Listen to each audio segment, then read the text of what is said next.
right, away we go. So this one wanted to do this one. Life hacks number 2: how to get rid of or how to deal with a self-corrupting mind or pessimism, negativity, things like this. There's no one real way, of course, other than to just face it and challenge it. Um, we're in a time where things are more interesting than ever. We have more access to information than ever before. And because of this, there's also an anxiety. The varying degrees of opinions, um, the ability to look at different philosophies and stuff and have different opinions. It's very common because of the fact that we're slowly getting globalized. People are exposed to more uh, ideas than ever before. There's more information out there rather than just, this country and this culture looked at life this way and this one this way. So now it's more, maybe some still do, but we're trying to get a big, huge amalgamation, a big blend. And as a result of this, there can be some confusion, we can feel some pressure, certainly some anxiety in certain cases, especially for young people. Some people have a disposition where they go, well, I'm good, so the world is great. But look at Australia right now with all the fires at the time of the recording, for example. There's always something happening. So we can have a lot of compassion for people and we can have a deeper, consistent understanding. And by saying that, I feel bad for young people growing up in the world. And while they are inheriting certain material comforts and having internet and different things like this, there's also a lot of confusion and anxiety and pressure. Basically, people feel a great yearning to surge and break forth into something better. We are continually evolving, yeah, and the earth is facing a type of crisis. Maybe it always has. We're looking at, as always, the fight against ignorance and trying to overcome negativity and just evolve an experience, pretty much, right? I don't know. You can throw your own 2 cents in about that. This is like a playground. Yeah, it's a place of lessons, a place of everything. And that was the whole point, is not to be stagnant, And this whole earth thing that we're sharing, yes, the universe is reflecting back to itself. We want to go into complications. We want to give ourselves ever new challenges. And so you suddenly find yourself here, incarnate in the earth at this time. And things are wonderful, things are strenuous. There's a lot of extremes of many things. And overall, I think people are becoming, somebody had said that, or I read it somewhere the other day, where we're being stretched to have more sensitivity and more feelings than ever before. And as a result of this, we're looking for deeper connection. Some teachers have said so far as to say that this life, this planet even itself, was a lesson on learning loneliness and being alone, and starting off, feeling, like they say, born alone and die alone. We kind of do, in a way. That is how it is, in a way. Ultimately, no, but it does definitely seem so. And in a way, it's very real enough. And we are giving ourselves this great opportunity to change things, to have a deeper inner structure, a greater appreciation ever and ever onwards and ever more. And as a result of this, there can be a lot of, because of the variety of lifestyles, because of the, however you're feeling, get up and go to work, or get up and go or do something, right? Or face your day, even if you're retired or not working for whatever reason. But despite how it is, yes, morning is here again, a new day. Get up and face your day.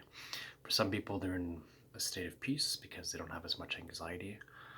Maybe they have a good financial stability. Maybe they're living in the comfort of a retirement. And maybe it could be a billion reasons. Maybe they're poor and very happy, like me. No. I'm not that poor, and I'm somewhat happy, But yeah, being self-aware of these things is important. So, because the world is complicated more than it ever has been, that is for sure. Unnecessarily so, micromanaged in a lot of ways. And because of this, we're getting these negative feelings sometimes and self-corrupting thoughts. Now, it's always been there. I mean, if you look at scriptures going back thousands of years, or any written record of humanity, you know that people were dealing with the same problems. Why am I living? Why am I dying? What are we doing here? Some, as then, even as now, don't think this way at all. They're just like an, animal with tunnel vision and just surviving and don't think out of that. Just, I mean, whether you want to envy them or not. Well, okay.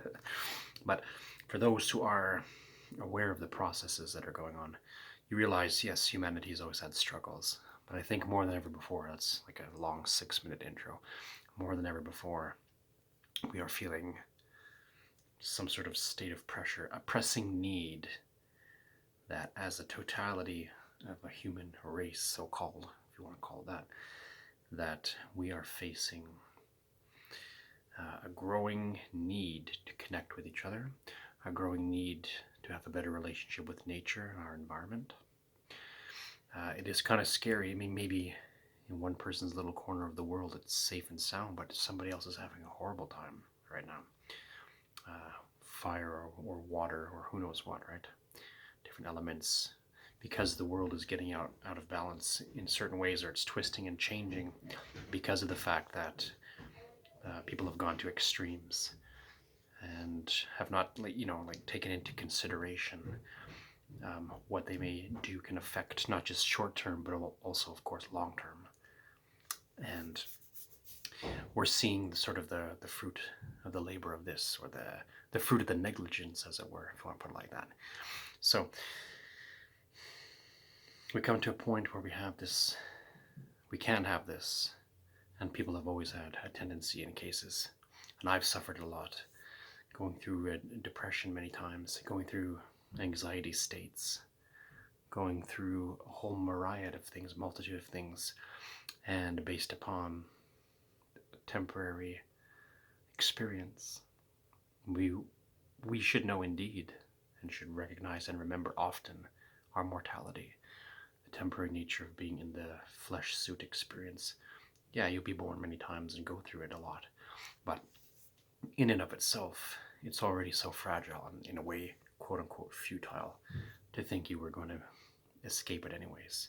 And that's why in shamanism, for example, they always say, always have a foot in both worlds, in this world and in the unseen, so-called unseen. So you're always in balance. That's not to hate one or the other. You really have to be both. You can, and that's a huge part and point of my little talk here, is to help eliminate self-corruption and negative thinking and things like this. Self-destruct mode. Is humanity right now going on a self-destruct mode with the way that we're doing? Consuming, and not thinking about the effect we're having on the world. Look around you. How real are these issues? Is pollution real or not real? Are the oceans full of good things or not? Is there plastic washing up on the shore? Is there some ugly things in the atmosphere, in the sky? Chemicals and things that shouldn't be there. Who has done this? Humans have done this, or nature did it to itself, or a corrupted nature through us did it to itself, right? So, for example, today I live in Canada, and right now where I am in Ottawa, in Ontario, it is very above seasonal temperature. It's, I think it was 3 degrees Celsius today. And normally in January it should be like -10, -20 with the wind chill. I don't know what that is in Fahrenheit, but -10, -20, sometimes with the wind -30, 35 even. It's quite brisk. We get the extremes over here. And right now, I think it was 2 or 3 degrees. Practically unheard of. So climate change, global warming, something's got to be up. it's an agenda. It's not an agenda, it's happening. The agenda is humans are needing to face responsibility. And those who aren't are on some kind of agenda of self-destruction, knowingly or not, coherently or not. And that's the point. There can be, let's put it like this, there's pure enlightenment, pure state of mind, untampered with, the current mode of consciousness that you find yourself with, everything in between, all the dimensions, problems, so-called problems, rumors, many things that we're facing. And the highest truth is you're all right anyways, and here you're going to die anyway. Is this earth supposed to die anyway? Well, yeah, it's already died 4 times and had to be redone. This is the 5th generation that this earth itself is in its own cycle. So the ancients said this is the 5th time that this world has been restarted, having to be wiped out by fire or by water, as is typical, as is the case with most planets when they go through these processes. Any person who studies ancient and esoteric history will find these things are easily found enough. So, even just logically thinking, nothing can go on forever and ever and ever and ever without needing interruptions and changes. But alas, I digress. So, with the pressure, with insecurity, you see, it also makes you wonder if and why about humans being, not all, in some cases more emotional and sensitive than other. In other cases, there looks like a dark agenda to desensitize people, or out of boredom, out of the natural flow or the unraveling of materialistic comfort and stuff and whatever, will come some sort of destitution at one point or the other. Because eventually all that stuff leads to boredom, because in and of itself it's empty. And people will come to the point, even if you were the richest person in the world and had everything so completely easy, and you owned an island or 2 or 3 and had the best food and wine and whatever life could offer, it's still empty. You would eventually get boring if that's all you would have all the time. So easy, the best of the best of the best. Where is the summit of that? Where's the climax of that? Where does it end? Eventually you hit a ceiling or a roof, and then it just kind of becomes stagnant itself and collapse. So we need variety. We need to go in the flow. We need life and death. As one of the ancient Chinese Buddhists said, that, and it's very true, that death is the mercy of nature. I'll say that again. Death is the mercy of nature. To be born here and die, you are mortal, I am mortal. And to realize the perfection of that, you can't have a constant flow. There needs to be interruption. There needs to be the flux. There needs to be a speed bump, a turn in the road. Put it this way, if a road went straight forever, with no twists and turns or ups and downs, stop signs, no green, yellow, and red, just eventually it would be absolutely pointless, or even very soon, if you recognize it as such, pointless. So we need all these things. But because we have, that's the sort of the paradox though, because we have all of these things, it is promoting a sense of anxiety for sure. And then people are giving themselves, based upon signs and symbols and imagery and, machinations of the mind, then we're giving ourselves a self-berating nature, or attacking each other. We're very quick, for judgment, very quick to compare. And it's almost like you hit the ground running in that respect, because it's like something you inherit off the get-go. And especially in these times, is that people can inherit these things. So with quote-unquote New Age movement, it was just soul evolution anyway. But it would come to a point where we need to sort of cast off the vanity of reducing ourselves back to an anxious state. For example, Buddha had said that depression has to do with an ego that is attached to a temporary thing or an unhealthy thing. So when I saw myself going through these processes, especially in my 20s, when I would find myself in highs and lows, and I still get them now. Sometimes I find myself surprised at a deep negative day or a train of thought, and I'm like, oh, that's so helpless, so a sad thought, and then just sort of shake out of it and say, oh, you're temporarily here anyways, and everything will be okay. Leave the body, and if you leave the body, you're still carrying in your consciousness and your feelings. The two are really one. That's why I like the old word. There's even a better word than Atma or Atman in the old Pali or Prakrit languages. But consciousness, mind, and emotions can't be separate. I don't remember the word for the life of me, but that is your core essential self, thought and feeling. You can't separate them. If you did, you wouldn't have a self at all. You would just be obliterated into the vast void. You lose your identity as an individual, I guess. So we find ourselves in a complicated world, and we put ourselves on trains of thought. And I've been guilty of it so many times, where I could see myself going down a train of thought, just purely conjecture or pure imagination. I imagine a scenario, and I end up answering for the other person or people, and have this huge weird argument or series of events, and it's all purely in my imagination, and it didn't even happen.